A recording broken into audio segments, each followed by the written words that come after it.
Welcome everybody, I'm NegPrimer, and today we are doing a special thing. We are playing Uncharted 2 Among Thieves. We're actually playing this on the PS4 in the Nathan Drake collection. We are going to do a special mission of this game. This is a game I'm actually pretty familiar with. I've beaten like 3 or 4 times. And we want to talk about design right now. Because we're going to talk about a very particular portion of this game that I think is done exceedingly well. Like, this is probably the best level design I've ever seen in the game. A quick little note right there, the camera moves automatically when you come around this corner. I don't like that. That's actually probably... well, we'll see. But that's one of the worst parts about this game, and that's really saying something if that's that's super nitpicky.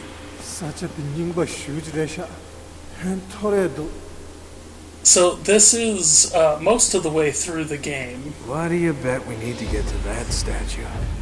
So one of the first things right off the bat, you walk into this area and it's just like, oh, there's a lot of crap going on here. I know that's where I want to go. Just in case there's any question, it gives me this on-screen prompt to highlight that. And ultimately, you know that's where you want to go, but you can't really see much of a way to get over there. Oh wait, there's light shining down on this doorway over here. That's really close. Maybe that's where I'm supposed to go. Okay, how do I get over there? Well, I guess I gotta climb across that way. So that seems like the best way to go, right?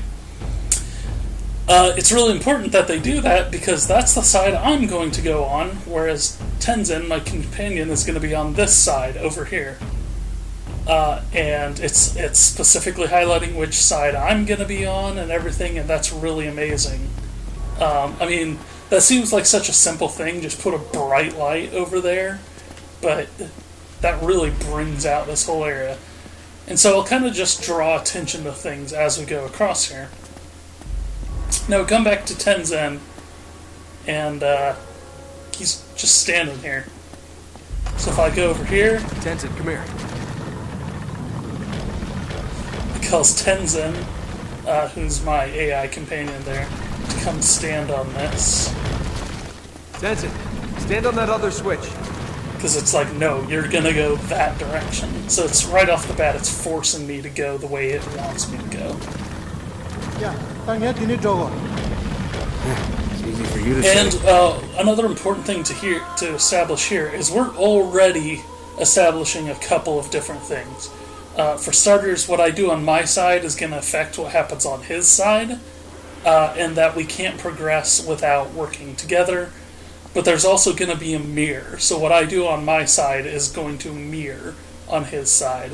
And so, we get across. We actually can go back. I thought that might actually block it off, but I guess in case you want to take another view. Like I said, this is late in the game, so we've already established a lot of our climbing rules and everything. And that... we're forced to kind of go on that, and it draws out.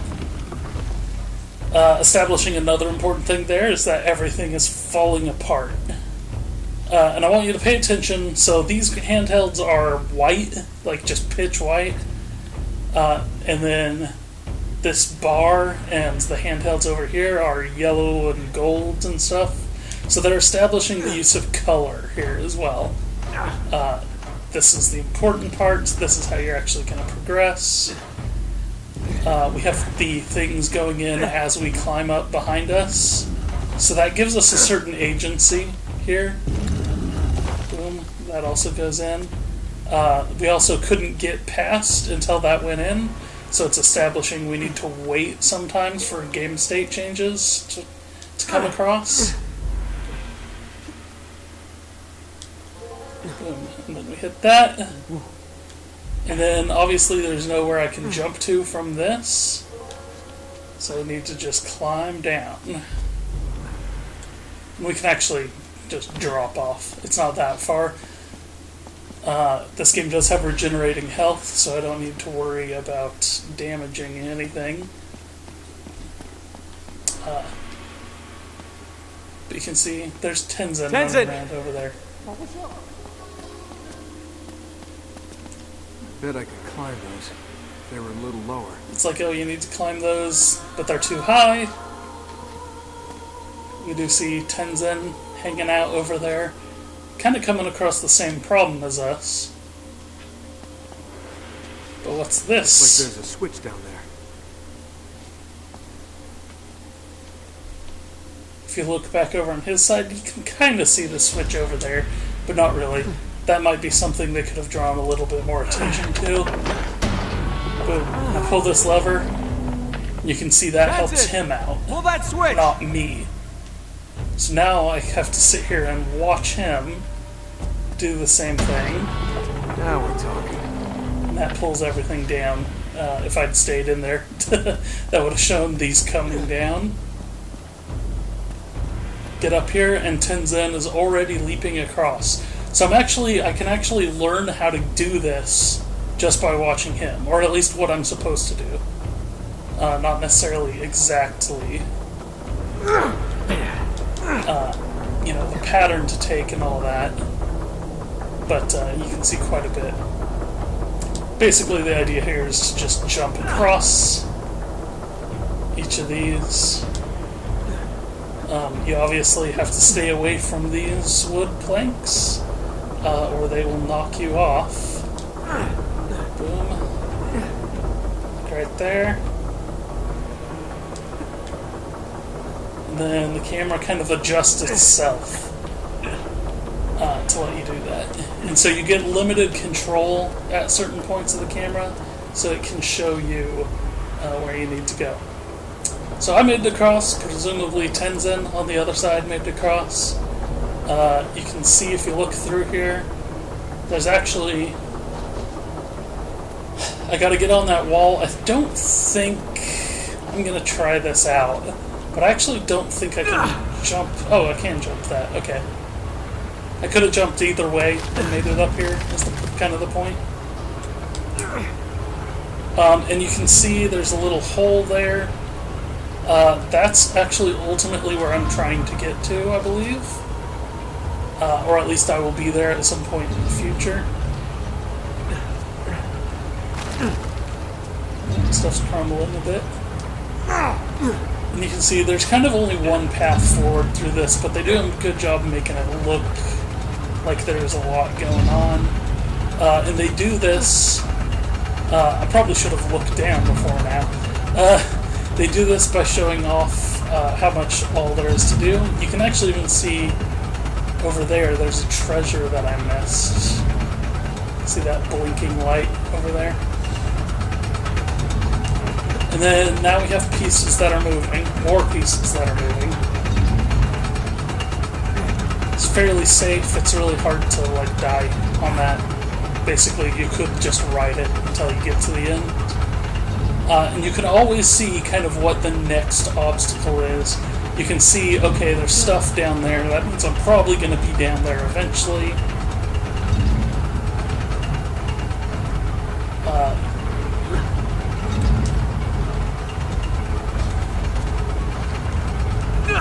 Let's go ahead and get across here. Oh, as soon as you do, you can see this rotating thing. So you can see the next series of obstacles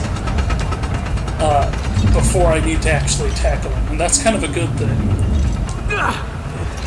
Because it gives you a chance to kind of see what's coming ahead while still working on things. But it also kind of gates off so you can... you don't have, to tackle everything at once. You do get things piece by piece. But you still get a chance to see what's coming. That's really cool. So, do I get camera control if I climb up here? No, I don't. Okay. So, you can see right there the camera's forcing me to look in the direction I gotta go, in case there was any doubt. And then we made it. So this is that hole I came in right through there. I went up a little bit and around, and now I'm right here. And we get a little bit of a peek back. And what's really interesting about this... Sure, Tenzin. Take the easy way. Yeah, so two things happens there. First thing is we gotta look back. Again, this over here, this isn't where we've been, but it might as well be. This is, because they're using this reflecting thing, we know that we came from something like that, and that we must be inside this, this building or whatever it is right here, and Tenzin is at the bottom of it waiting for us to presumably also get to the bottom of ours as well. If I do have a complaint here, it's obviously you kind of come out here and go, okay, what am I supposed to do? And you go, okay, let's jump over there. Nope, that's not going to work. Because, see, they've trained me at this point that white is something I can grab onto. But obviously I can't grab onto that. Simple enough fix. Kind of trains me the only thing left to do. I don't know why it's showing me a hint up that way.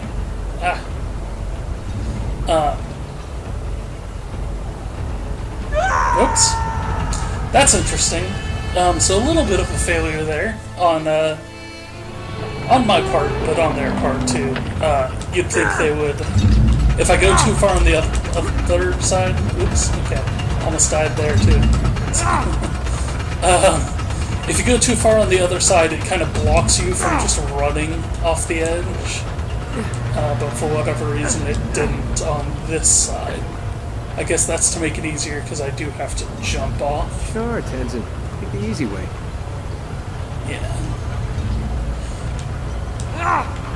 And over here, it's interesting. There is also a rope there. I don't think I could have made that. That seems pretty far out. Forgot the controls there for just a brief second. So this is interesting because we're now on the bottom part of that, which makes me kind of think that I should be able to jump through there.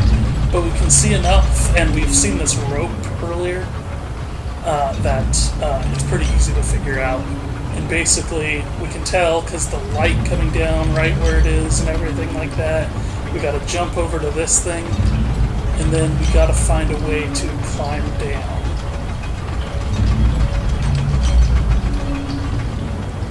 Let's jump for that rope.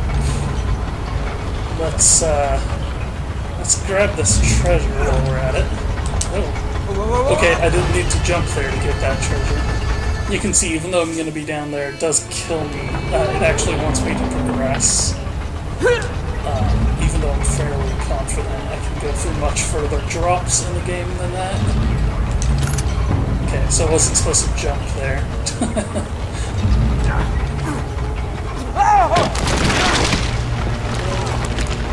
Nice little cutscene.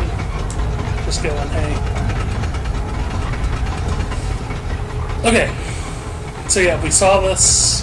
Now we're at this bottom. We could see this from where we came in, all the way back up there. If we look down, it's all fog. We can say, hey, we don't really want to go down there. So let's progress. Controller's vibrating a lot right now. And then we've already been familiar with grabbing onto these keys, but now we kind of are introduced to the fact that we can do it from the side there, and then crawl off to other things.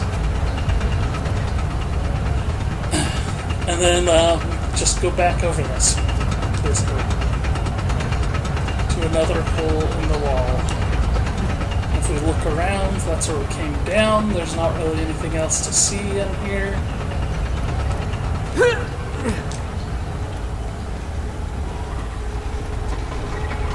And it's like, okay, I could jump back over here, but why? Not really sure why they have that there. Finally. Again, once we come out here, we can see, okay, we're right across from Tenzin. We come out with this view right here. Tenzin's not really part of this, but he kind of is. But you can see everything we've been through, and by we I mean Tenzin. But it's mirrored on my side, so it's really cool. It's a really cool method of seeing where you have been, and gives you a sense. It does this in a cutscene. You saw that little door down below. I don't really like them showing off stuff like that. Doing this stuff in cutscene feels a little cheap. I think they could have gotten away doing this without switching to a cutscene.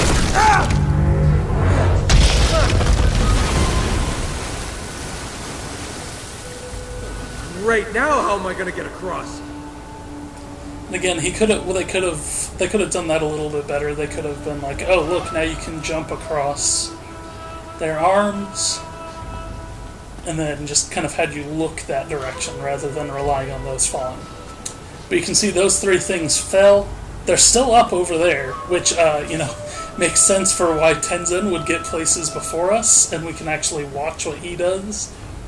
And basically, that kind of gives us in mind what our goal is. And our goal is to cross that bridge that was formed by the arms. But unfortunately, the arms on my side have broken off. When you get close to the edge, it changes the camera so you can see this ladder, but you can also see that little hole in the wall over to the left where I'm trying to get to. And again, I think they could have done this without taking away the player's camera. I think that's probably maybe the biggest problem with this section. I know I'm identifying a lot of problems, but it's only noticeable because the rest of it is so good. And then you come down here and you can see all of this. And so you can tell, I want to get over there. I want to get to that door. Okay, I can kind of backtrack what I need to do to get over there, and it's basically go in here and climb along these gears, and I don't have a whole lot of the specifics right now, but I basically know I need to get on this big gear over here. So in order to do that, we're going to... Everything is clearly too far away. We're going to jump over in this direction. So again, that's another weird little thing. I did see that chain, but I wanted to see if anybody else noticed it. It's not the most visible. They could have put some white on it or made it a yellow chain or something to make it stand out a bit more and to make it obvious that's what you're supposed to grab onto. Okay, so there's the big gear we are trying to get to over there. And we know... Did I? Okay. Shoot. I think I skipped something. I'm gonna kill myself real quick and see if I can see it. Ah, dang. Okay. There's a hole in the wall somewhere that lets you see an extra little thing that I did actually really want to point out. But it's something that it just points out a bonus. It doesn't point out... It doesn't point out what you're actually going for. You can see as you're climbing around this, again, use of golds and yellows. If you ever play The Last of Us, it's the same developer, but they do this really well in Last of Us. And you kind of just, as soon as you try moving, you kind of get a little thing there. And then this is a little tricky because you have to actually go up here. You have to make sure you're high enough to get across, but no big deal. Now we're over here. Again, there's that big wheel. We know we're trying to get over to that. We can actually look up a bit and see there's a lot of rafters and everything here. There's a rope. Oh, we fell down. So that's interesting, because when you swing across, you land on these over here. And these planks are not really capable of holding me up. And so you slide down as soon as you jump on those. And that might just seem like a little trick that the game's using to make you think you're falling, but it's actually a clever way of telling you that you're supposed to be going down. And then this, we're now just along for the ride. Once we get low, it automatically drops us off. You could walk out on this, but why? There's nothing there. So there's really only one way. And it's actually, this should be the way as you get down here that draws your attention, because we came down on this. It's rolling in that direction. And it's also, that's where the light is coming from. You can see those bells again up there. I don't know what to call those, bells or drums or whatever.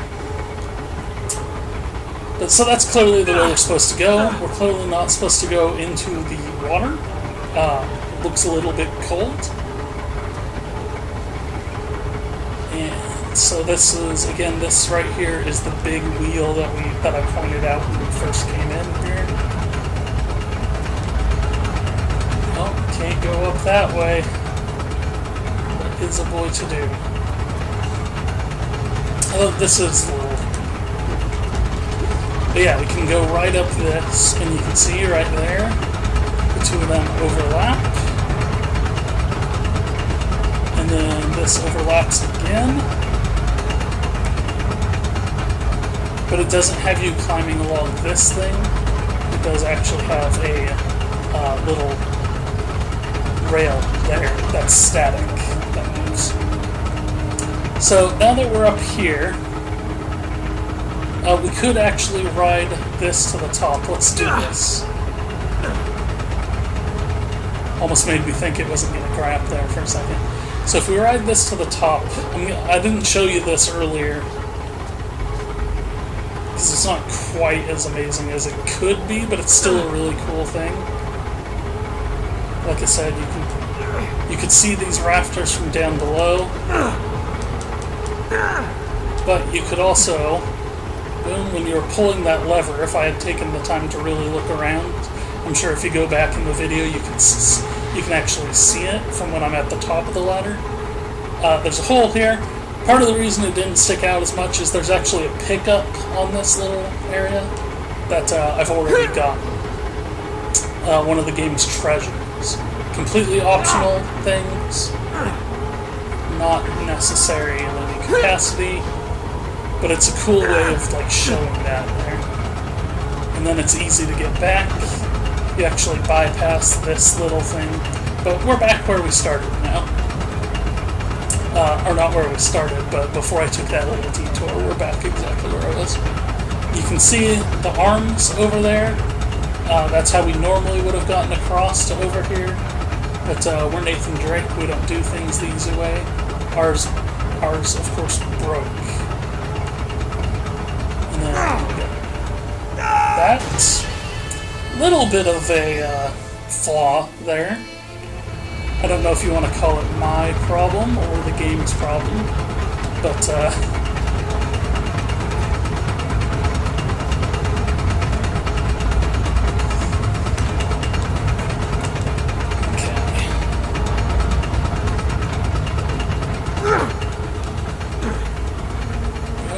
I keep forgetting I don't have to manually swing there. He does it automatically. So you get over here. So it's interesting because there's not really anything showing that you can grab there. But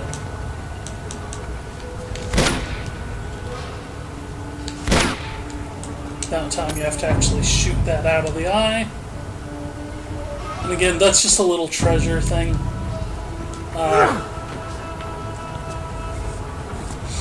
When I played through this, I wasn't concerned about making sure I picked up all the treasures in the game. Now what? Okay, so hi Tenzin. Hey, Tenzin! Step on that. Again, I don't really feel like it needs to take away the camera control from the player there. You have got got to be kidding. But you can see Tenzin over there not hesitating at all to jump across this. You can see some of the stuff starting to fall down on his side.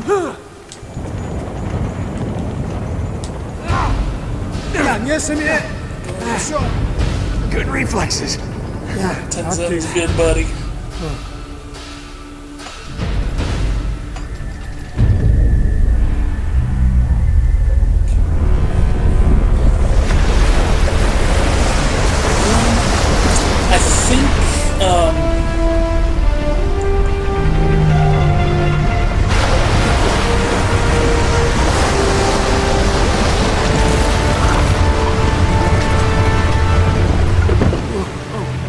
I think, that might be another area where there's a little bit of a problem. The fact that there was no sign that those things were in the water in the first place.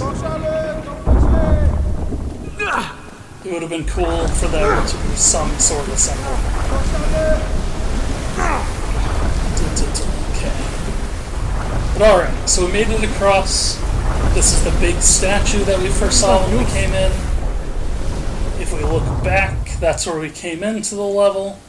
And then I made it all the way through this side. Whereas Tenzin kind of had it easy. Just had to climb across a couple different things. Everything on his side worked exactly the way it was supposed to. So, that's really kind of all I wanted to show for this video. I'm actually kind of surprised I got through it as quickly as I did. But that's still good, because we're just under 30 minutes, which is where I want to be at with these videos. But I really hope that I can kind of showed people what you got to do to think of as a designer, and you can see already as soon as I get back there. That's a big important part of level design, is making sure you go the direction you're supposed to go. And this game does such an amazing job, particularly in this little section. But throughout the whole thing, they do such a good job of showing you where you're supposed to go without, putting a giant sign everywhere saying, come here, go here. Here's a radar showing you where everything is. But alright, I'm going to end it there. I don't want to progress any further, because then you get story spoilers and stuff. But if you haven't ever played Uncharted 2, I highly, highly recommend it. All of the Uncharted games are great. Uncharted 3 a little less so. And Uncharted 4 has maybe a bit too much on the cutscene side of things. But once it gets going, I really enjoyed it. So, thanks everybody for watching. Let me know if you liked seeing kind of a design playthrough. I don't know what I'm going to call these, but if you have any suggestions for other games I should take a look at, they don't have to be games that do things really well. They could be a game that does something really poorly. Let me know. Otherwise, thanks for watching. Please like and subscribe, and have a good day.